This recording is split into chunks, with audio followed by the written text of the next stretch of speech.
Hello guys, how are you all? I'm Pramila and today my next question is factorize यानी गुणनखंड कीजिए किसके 2x² plus 9x minus 5। ठीक है, 2x² plus 9x minus 5 इसके आपको factor करने हैं। तो ये जो आप कॉन्सोनेंट देख रहे हैं ये किस टाइप के कॉन्सोनेंट हैं? ये हैं ax² प्लस bx प्लस सी।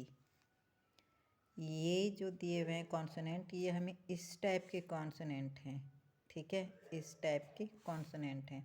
तो जब आप इससे कंपेयर करेंगे तो ए कितना आ रहा है 2, बी इतना है ना। ये आप देख रहे हैं यहाँ पे x की पावर 2 है, यहाँ x की पावर 2 है, यहाँ x की पावर 1 है और यहाँ पे केवल नंबर। ठीक है, तो ये कॉन्सोनेंट इस टाइप के हैं। अब हमें जब इसके फैक्टर्स करने पड़ेंगे 2x² plus 9x minus 5,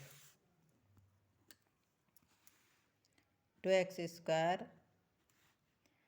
plus 9x minus 5 जब आपको इसके फैक्टर्स करने हैं तो आपको इस फैक्टर्स के लिए क्या देखना पड़ेगा? मतलब हमें इसके जो फैक्टर्स करने हैं तो हमें उसके लिए पहले इसे 2 नंबर्स में डिवाइड करना पड़ेगा। और उसके लिए हमें क्या करना पड़ेगा? हमें ये देखना पड़ेगा कि a और b हमें दो ऐसे नंबर चाहिए जिनका एडिशन, जैसे a प्लस b हमें दो नंबर चाहिए जिसमें इसे डिवाइड करना है ना।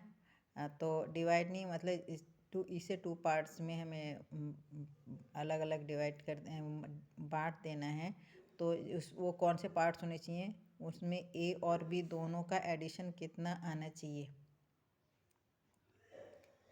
9। ठीक है, इसको जब हम डिवाइड करेंगे 2 पार्ट्स में तो उन दोनों पार्ट्स का जो एडिशन होने चाहिए वो 9 होने चाहिए। लेकिन उन दोनों का multiply A multiply by B equal to कितना आने चाहिए? -10। ठीक है, यानी कि ये जो टू यानी कि ये जो यानी कि जो ये हम इन दो पार्ट्स में से डिवाइड करेंगे a प्लस बी इन दोनों का जो है एडिशन तो 9 आना चाहिए इसके बराबर। और इन दोनों का मल्टीप्लाई इन दोनों के मल्टीप्लाई के बराबर आना चाहिए। 2 और 5 के मल्टीप्लाई के बराबर आना चाहिए। तो 2 5 जो 10 होएगा ना -10। तो हम इसे ऐसे कौन से नंबर में डिवाइड करेंगे? ये देखो, हम इसे ए की जगह हम क्या ले लेते हैं 10 और बी की जगह ले लेते हैं -1। ठीक है, ए की जगह क्या ले लेते हैं? यदि हम ए की जगह 10 रख दें और बी की जगह क्या रख दें -1 रख दें तो क्या आ जाएगा? दोनों का एडिशन 9 ही आएगा ना, है ना। दोनों का और दोनों का जब मल्टीप्लाई कर देंगे 10 और -1 का तो और इन दोनों का जब मल्टीप्लाई कर देंगे 10 और -1 का तो कितना आ जाएगा? -10। ठीक है, इधर करके समझते हैं। देखिए, ये हमारा इक्वेशन है 2x² प्लस 9x माइनस 5। ठीक है, तो ये रख दिया हमने 2x² और इस 9 को कैसे लिख देंगे हम? प्लस ब्रैकेट में 10 प्लस -1। ठीक है, और यहाँ कर देंगे ब्रैकेट क्लोज और इसमें कर देंगे x, ये x का मल्टीप्लाई यानी कि 9 को हमने इस तरह से लिख दिया और यहाँ बाहर x, यहाँ -5। ठीक है, अब क्या हो गया 2x²। अब इस ब्रैकेट को पहले सॉल्व कर लेते हैं। यहाँ पे क्या आ जाएगा 10 और ये इस ब्रैकेट को ओपन करेंगे तो प्लस माइनस का मल्टीप्लाई होगा तो क्या हो जाएगा 10 - 1 x - 5। ठीक है, अब 2x²।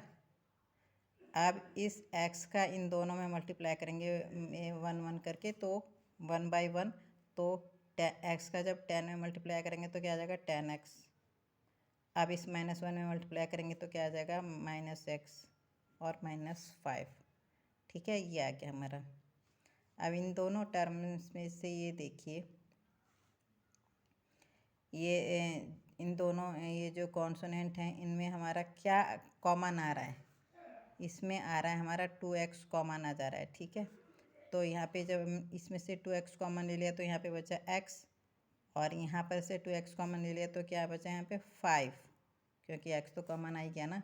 अब यहाँ इन दोनों में से क्या कॉमन ले लेंगे, -1, तो क्या बचेगा x + 5, क्योंकि माइनस तो बाहर आ गया ना कॉमन में।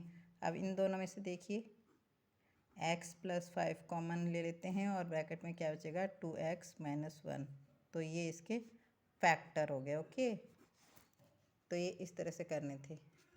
थोड़ा सा यहाँ पे डिसाइड करना पड़ता है कि ये पहले ये जो कॉन्सोनेंट है ये जो कॉन्सोनेंट दे रखे हैं इससे इसका कंपेयर करके ये देखना पड़ता है कि बीच वाले को ऐसे कौन से दो पार्ट्स में डिवाइड करें कि दोनों का जो है एडिशन तो इसी के बराबर आए, दोनों नंबर ऐड करके इसके बराबर यहाँ पर दोनों का मल्टीप्लाई, ये जो साइड के लास्ट के और फर्स्ट के कॉफिशिएंट होते हैं ना इनके मल्टीप्लाई के बराबर आना चाहिए, यानी कि a + b तो 9 और a × b = इन दोनों का मल्टीप्लाई के इक्वल आना चाहिए, ठीक है। आई थिंक आप समझ गए होंगे।